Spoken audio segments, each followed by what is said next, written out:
Hello guys, welcome to Brahmastra engineering. आज हमारी Python की प्लेलिस्ट का 7th वीडियो है, जिसमें हम पाइथन में यूज होने वाले बिटवाइज ऑपरेटर पढ़ने वाले हैं। गाइस, 6th वीडियो में हमने सीखा था कि असाइनमेंट एंड आइडेंटिटी ऑपरेटर क्या होते हैं और कैसे काम करते हैं और उनका यूज क्या होता है।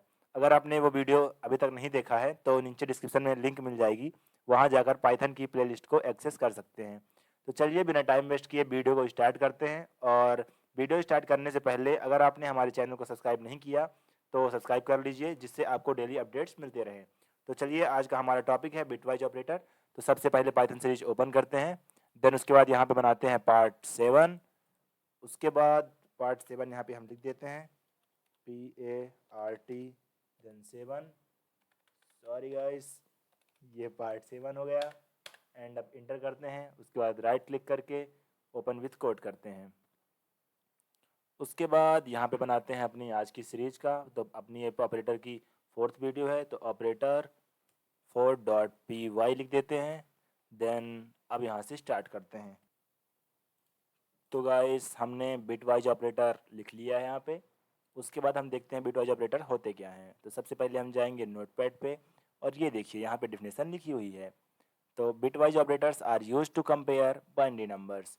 जो बिटवाइज ऑपरेटर्स होते हैं वो बाइनरी नंबर्स को कंपेयर करने के लिए होते हैं। बाइनरी नंबर्स अपने 0 और 1 होते हैं, जिनके बारे में हम अभी आगे देखेंगे। उसके बाद bitwise operators are used to perform bitwise calculation on integers. Integer जैसे आपको पता ही होगा, 0 1 2 3 4 5 6 7 8 9 10 ये सारे नंबर्स होते हैं। तो the integer are first converted into binary. जो इंटीजर्स होते हैं वो सबसे पहले बाइनरी में कन्वर्ट होते हैं। देन उसके बाद then operation are perform on each bit. उसका जो ऑपरेशन है, जैसे अपने जो ऑपरेशन एंड और नॉट ये सब कुछ ये परफॉर्म होते हैं हर एक बिट में, and corresponding pair of bits, और करस्पॉन्डिंग पेयर ऑफ बिट में। Hence the name bitwise operator, इसीलिए इनका नाम बिटवाइज ऑपरेटर है। और उसके बाद जो रिजल्ट आएगा हमारे पास, वो रिजल्ट भी अपने अपने पास डेसिमल फॉर्मेट में ही रहेगा, यानी कि इंटीजर फ्लॉट में हो सकता है। उसका देखिए कौन कौन से होते हैं, तो ये अपना and, then or, then X or, फिर नॉट, जीरो फिर left side, and sign right side, इतने होते हैं। उसके बाद हम देखते हैं सबसे पहले, जैसे मैंने बात की थी बाइनरी नंबर्स क्या होते हैं, तो हम निकालते हैं अपना VS कोड, और यहाँ पे देखते हैं बाइनरी नंबर्स के बारे में। तो जैसे कि मैंने 1 to 10 ले लिया है एग्जाम्पल के लिए। एंड बाइनरी नंबर चेक करने के लिए सिंपली एक फंक्शन होता है जो है बिन नाम का। हम लिखेंगे बिन, और उसके बाद उस पर हम, जैसे हमने टाइप चेक करने के लिए, डाटा टाइप चेक करने के लिए पहले टाइप फंक्शन यूज़ किया था, वैसे ही हम यहाँ पे बिन फंक्शन यूज़ करेंगे। इधर मैं लिख देता हूँ आप लोग के लिए, हेयर बिन फंक्शन यूज्ड। तो ठीक गाइस, इसे हम रन करते हैं। तो जैसे कि मैं इसको रन करूँगा, तो ये देखिए स्टार्टिंग से इसको देखते हैं हम लोग। थोड़ा इसको टर्मिनल में बड़ा कर लेता हूँ। तो ये देखिए यहाँ पे आप सबसे पहले आया 0B। 0B का मतलब कुछ भी नहीं है, अपना ये बी के बाद जो स्टार्ट होगा वो मेन नंबर है, बी का मतलब बाइनरी है। तो अपना पहले 1 का 1 ही आता है, देन 2 के लिए 10 आएगा, और 3 को हम बाइनरी में 1 1 लिखते हैं, 4 को हम 1 डबल 0 लिखते हैं, एंड 5 को हम 1 0 1, 6 को 1 10, और 11 को 1 1 1। उसके उसके बाद 8 को 1 ट्रिपल 0, एंड 9 को 1 डबल 0 1, एंड 10 को लिखते हैं 10 10। तो ये देख लिया आपने कि कैसे मतलब हम लोग बाइनरी नंबर निकालते हैं किसी भी नंबर का। सिंपली उसमें बिन फंक्शन लगा देंगे तो उसका बाइनरी नंबर निकल आएगा। उसके बाद अब हम लोग देखते हैं कि बाइनरी ऑपरेटर्स कैसे यूज करेंगे, यानी जो हमारे बिटवाइज ऑपरेटर हैं। तो उसके लिए सिंपली सबसे पहले मैं एक काम करता हूँ, यहाँ से एक क्रॉस कर लेता हूँ ताकि ये अलग पूरा हो जाए अपना।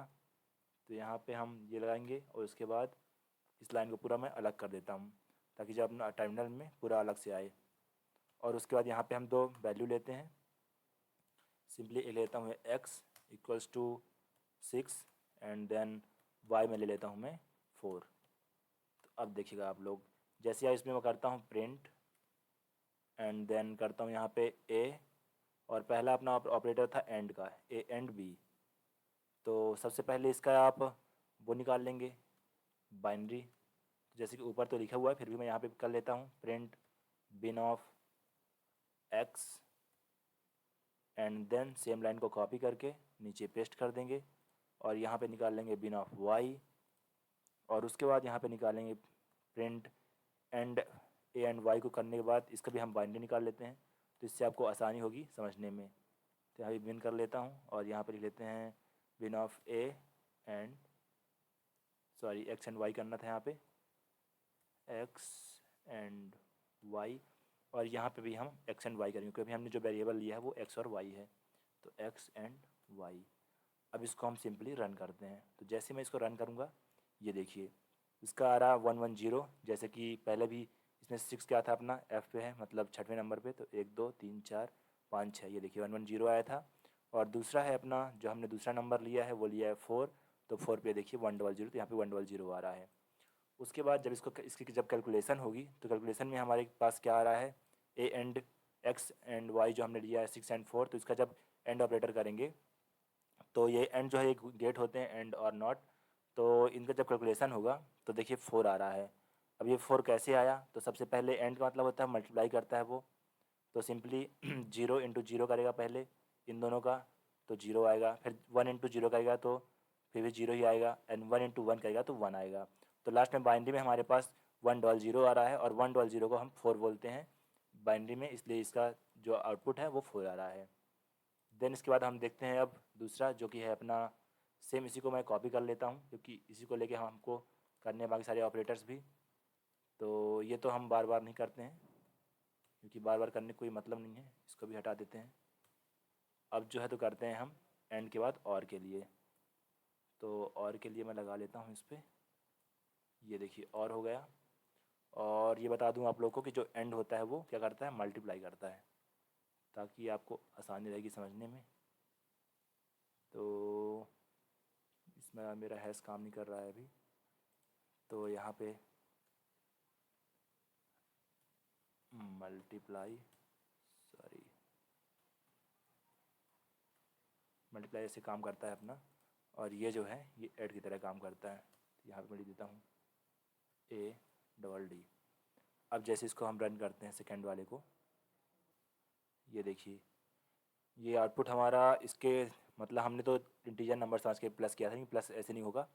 तो एक्स और वाई को प्लस करने के लिए सिंपली जो एक्स और वाई की वैल्यू क्या थी ये थी, अब देखिए इनको प्लस करते तो कैसे आएगा, 1 1 को 0 0 को प्लस करेंगे, लास्ट की डिजिट देखिए आप लोग इन दोनों में, तो 0 0 को प्लस करेंगे तो 0 आएगा, देन 1 और 0 को प्लस करेंगे तो 1 आएगा, और 1 1 को प्लस करेंगे तो 1 ही आता है।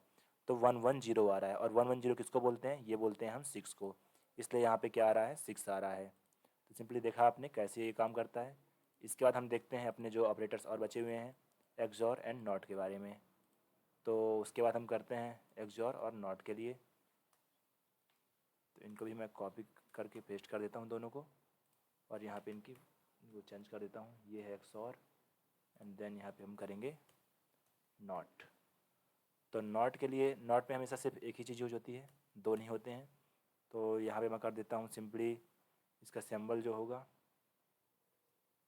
ये नॉट का सिंबल होता है, और इस पे सिंबल यूज होता है अपना ये वाला। तो अब हम इसे रन करते हैं, तो ये देखिए मैंने इसको रन किया तो क्या आ रहा है आउटपुट में हमारे पास, ये एक्सॉर मतलब और का पूरा उल्टा होगा। तो और पे जो आया होगा ये था हमारा और का, सिंपली 2 मिनट रुकिएगा थोड़ा सा मैं इसको अलग अलग कर लेता हूँ। ये सब लिखने के बाद हम इसे रन करते हैं, तो उसके पहले मैं सब में एक काम करता हूँ कि यहाँ पे प्रिंट करा देते हैं ताकि पता चल जाए कि कौन सा वाला किस चीज़ का कोड है। सिंपली यहाँ पे एक स्ट्रिंग ले लेते हैं अपन प्रिंट, देन यहाँ पे ले देता हूँ क्या और, ये और के लिए है। उसके बाद अपना ये वाला एक्सॉर के लिए है, तो यहाँ पे एक्स लगा देते हैं। देन थर्ड जो है अपना ये वाला नॉट के लिए है, तो यहाँ भी देते हैं नॉट, और अब इसे रन करते हैं। तो ये देखिए आ गया, सबसे पहले और में क्या है अपना 6 आ गया है। तो 6 को कैसे किया है ये देखते हैं हम लोग। तो 6 के लिए सबसे पहले ये दो वैल्यू जो थी अपनी 110 और 100, तो प्लस किया है इनको, तो 0 0 करेंगे तो 0 आएगा, फिर 1 0 करेंगे तो 1 आएगा, और 1 1 पे 1 आएगा, और 100 को हम लोग लिखते हैं क्या 6, इसलिए इसमें 6 आया। उसके बाद एक्स और, तो उसके हिसाब से अपना इस पे यहाँ पे ये 110 आया है। उसके बाद नॉट में, तो नॉट जब हम लगाते हैं तो नॉट में, तो जैसे कि हमने देखा था कि इसमें एंड और में अपना मल्टीप्लाई और एंड में मल्टीप्लाई और में ऐड होता है। तो ये सब चीज़ मतलब कहीं कहीं काम करती हैं, हर जगह काम नहीं करती हैं। इसके लिए अपन को सेकंड कॉम्प्लीमेंट सीखना पड़ेगा, जो कि गेट का सिलेबस में आता है, उसको हम बाद में देखेंगे। अभी इसके लिए आप इतना समझ लीजिए कि ये कैसे काम करते हैं और बाइनरी नंबर के हिसाब से कैसे यूज़ करते हैं इनका।